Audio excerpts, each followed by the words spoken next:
अब हम इस चैप्टर के सबसे बड़े सवाल पर आते हैं। क्या कायनात अपनी जगह टिकी हुई है या फैल रही है? हब्बल से पहले ज्यादातर साइंटिस्ट्स यही समझते थे कि कायनात स्टैटिक है, जैसी है वैसी ही रहेगी। फिर एडविन हब्बल ने अपनी टेलीस्कोप दूर की गैलेक्सीज पर लगाई और मॉडर्न कॉस्मोलॉजी की बुनियाद रख दी। ये पहली गैलेक्सी है, हमसे सबसे करीब।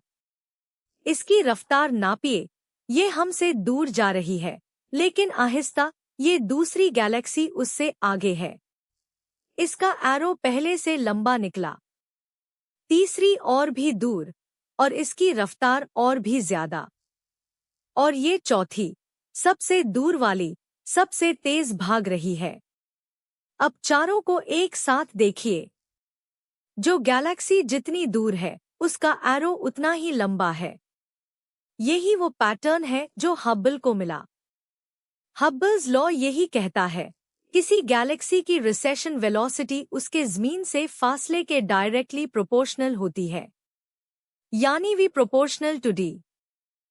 वी प्रोपोर्शनल टू डी को एक पूरी इक्वेशन बनाने के लिए एक कांस्टेंट चाहिए, और वो इक्वेशन ये है, वी बराबर h नॉट डी। किताब में ये इक्वेशन 21.5 है।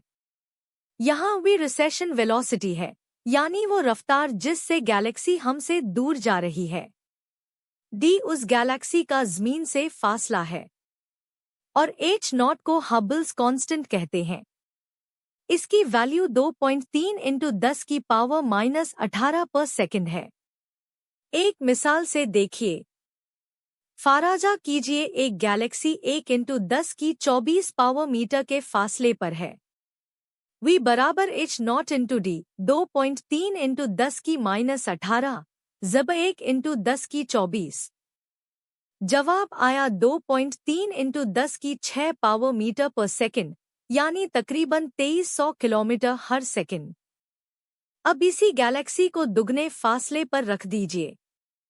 डी दुगना हुआ तो वी भी दुगना, 4600 किलोमीटर पर सेकंड। रिश्ता सीधा है। अब किताब का ब्रेन टीजर। एक गैलेक्सी हमसे बहुत तेजी से दूर जा रही है। हब्बल्स लॉ के मुताबिक इससे उसके फासले के बारे में क्या पता चलता है? जरा खुद सोचिए। इसी इक्वेशन को डी के लिए हल कीजिए। डी बराबर वी तकसीम h नॉट। वी बहुत बड़ी है और h नॉट एक कांस्टेंट है, तो डी भी बहुत बड़ा निकलेगा। वो गैलेक्सी हमसे बहुत दूर है। किताब की फिगर 21.6 इसी लॉ की तस्वीर है। लेटे हुए एक्सिस पर गैलेक्सी का हमसे फासला, और खड़े एक्सिस पर उसकी रिसेशन वेलोसिटी। अब हर गैलेक्सी की मेजरमेंट एक डॉट बनकर यहाँ आती जाती है। इनमें से एक डॉट पर गौर कीजिए। नीचे उतरती हुई लाइन उसका फासला बता रही है, और बाईं तरफ जाती हुई लाइन उसकी रफ्तार। एक डॉट, दो नाप। अब सारे डॉट्स को एक साथ देखिए। ये बेतरतीब बिखरे हुए नहीं हैं। इनके बीच से एक सीधी लाइन गुजर जाती है। फासला बढ़ता है तो वेलोसिटी भी बढ़ती है, और सीधे उसी हिसाब से यही डायरेक्ट और लिनियर रिलेशनशिप है। और इस लाइन का स्लोप, यही हब्बल कांस्टेंट h नॉट है। यानी स्लोप हमें बता देता है कि कायनात किस रफ्तार से फैल रही है। और यही एक्सपैंडिंग यूनिवर्स की सबसे मजबूत दलील भी है। अब एक बहुत जरूरी बात, सिर्फ हमसे नहीं, कायनात की सारी गैलेक्सीज एक दूसरे से दूर जा रही हैं। ऐसा इसलिए हो रहा है कि स्पेस खुद खिंच रहा है। इसे समझाने के लिए साइंटिस्ट्स एक फूले हुए गुब्बारे का मॉडल इस्तेमाल करते हैं। किताब की फिगर 21.7। गुब्बारे की सतह पर जो निशान लगे हैं, वो गैलेक्सीज हैं। और गुब्बारे की खाल 4 डायमेंशन वाला स्पेस टाइम है। अब दो जोड़ों पर गौर कीजिए। ये पहला जोड़ा करीब करीब है, और ये दूसरा जोड़ा उससे तकरीबन दुगना दूर। दोनों के फासले यहाँ लिखे हैं। अब गुब्बारे में हवा भरिए। दोनों जोड़े अलग हो गए, लेकिन बराबर नहीं। जो जोड़ा पहले से दुगना दूर था वो दुगना ज्यादा फैला और वक्त दोनों को उतना ही मिला। यानी जो गैलेक्सी जितनी दूर है वो उतनी ही तेजी से दूर जाती दिखती है। हब्बल्स लॉ खुद ब खुद निकल आया। और सबसे अहम बात, कोई निशान खाल पर अपनी जगह से हिला नहीं। फैली सिर्फ खाल यानी स्पेस खुद। इसी मॉडल से दूसरी बात निकलती है। फाराजा कीजिए हम इस निशान पर बैठे हैं, यही हमारी गैलेक्सी है। यहाँ से हमें हर दूसरा निशान अपने से दूर जाता दिखता है और जो दूर है वो तेज। अब ऑब्जर्वर बदल देते हैं। चलिए इस दूसरे निशान पर चलते हैं, किसी और गैलेक्सी में। और देखिए, तस्वीर बिल्कुल वैसी ही है। यहाँ से भी हर निशान दूर जाता दिखता है और दूर वाले तेज। एक और निशान पर चलकर देख लीजिए। जवाब फिर वो ही। तो मरक्श कहाँ है? कहीं नहीं। खाल पर कोई ऐसा निशान है ही नहीं जिसे मरक्श कहा जा सके। इसीलिए ज़मीन कायनात का मरक्स नहीं है। फैलाव हर जगह हो रहा है और कोई जगह खास नहीं। अब आखिरी कदम। कायनात आज फैल रही है, ये तो तय हो गया। तो अब वक्त को उल्टा चला कर देखिए। पहली बात जो निकलती है, गुजरे ज़माने में गैलेक्सीज एक दूसरे के ज्यादा करीब थी।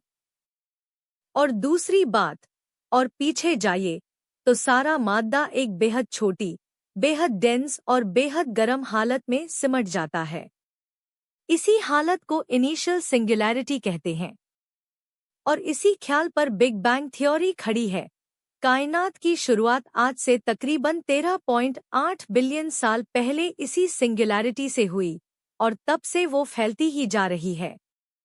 और हब्बल्स लॉ इस पूरी कहानी की सबसे मजबूत ऑब्जर्वेशनल दलील है कि कायनात स्टैटिक नहीं है, फैल रही है।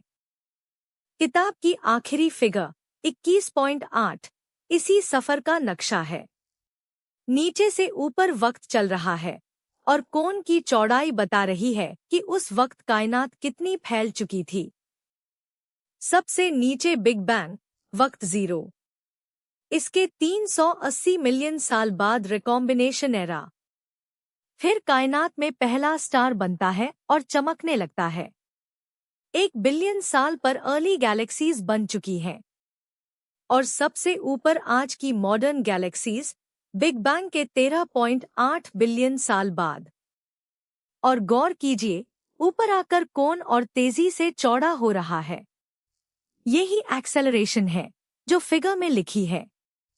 और दो गैलेक्सीज के बीच का ये सुर्ख एरो हर मरहले पर उतना ही बड़ा है जितनी कायनात उस वक्त तक फैल चुकी थी।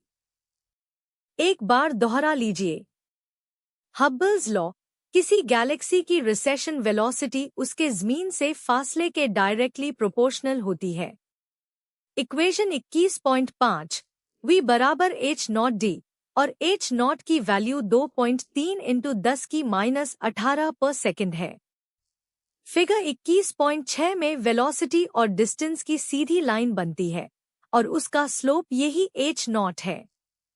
फूलते हुए गुब्बारे का मॉडल बताता है कि स्पेस खुद फैल रहा है, कोई मरक्स नहीं है और ज़मीन कायनात के बीच में नहीं है। और वक्त उल्टा चलाइए तो सब कुछ एक गरम, डेंस सिंगुलैरिटी पर आ जाता है। 13.8 बिलियन साल पहले का बिग बैंग।